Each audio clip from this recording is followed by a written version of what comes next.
Dyslexia. Let's talk about it. Now, I know last week I told you guys I was going to talk about my bullet journal and how I use it in college, but you know, you ever wake up in the morning, have this idea in your head, and you're thinking, oh man, people might actually need to know what the hell is going on in this ish?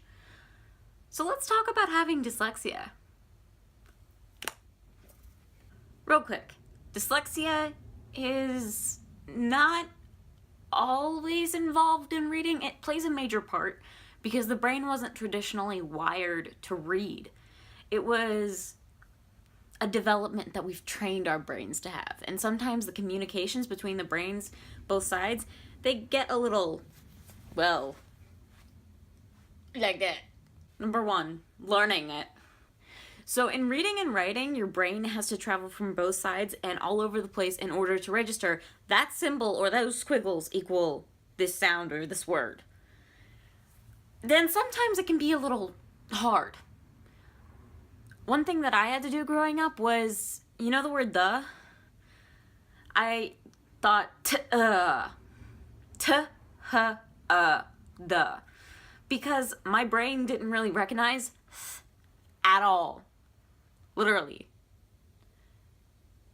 You ever read the word then or than? In my brain, it's always then. Just kind of weird. Number 2, change in possible pleasure centers in the brain. I mentioned earlier how there are different parts of our brain that reading uses, and sometimes with dyslexia, that means our pleasure centers can get switched.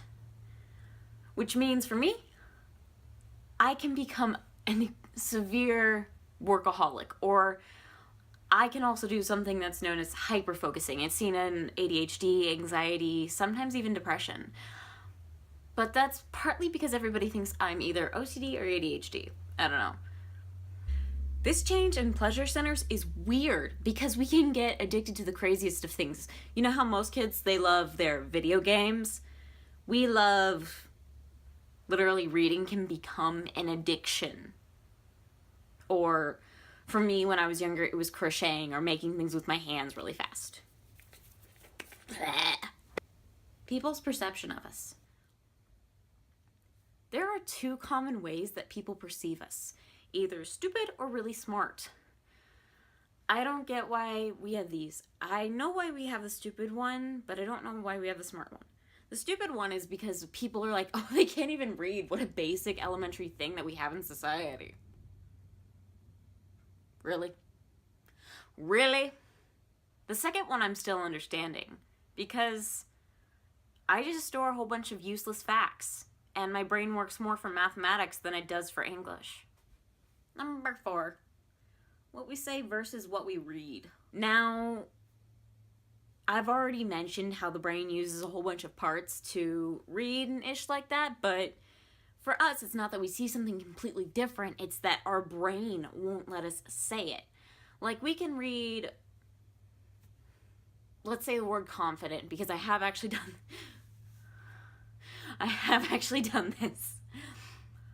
I would read the word confidence, and I would say the word confidence.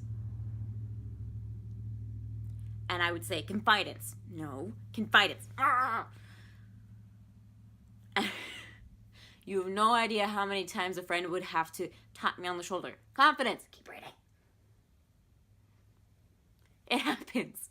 For dyslexia, that happens a lot, and it's one of the most common things that we go through. Number 5, the people pity party. A lot of times, if people know that you have dyslexia, they'll pity you, and we hate that. It's not that we don't appreciate that you see that there's something different. It's the idea that you aren't willing to treat us like everyone else. When in reality, we succeed in things others have so much trouble with.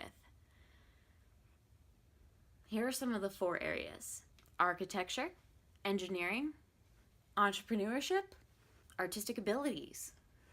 Those of us with dyslexia can more readily access those parts of our brains that allow us to create things. I don't know why, I don't know how. I'm still doing some research. But definitely check out a few studies. I don't have many to recommend considering I went through 50 before actually recording this video. But find some of your own. And if you think that you might have dyslexia or anxiety, get it checked out. I'm not a professional, but I do know what it's like to have it. And for a while, not know that you have it. I didn't get diagnosed with dyslexia until my freshman year of high school, mostly because I was homeschooled and my dad also had dyslexia, and yeah.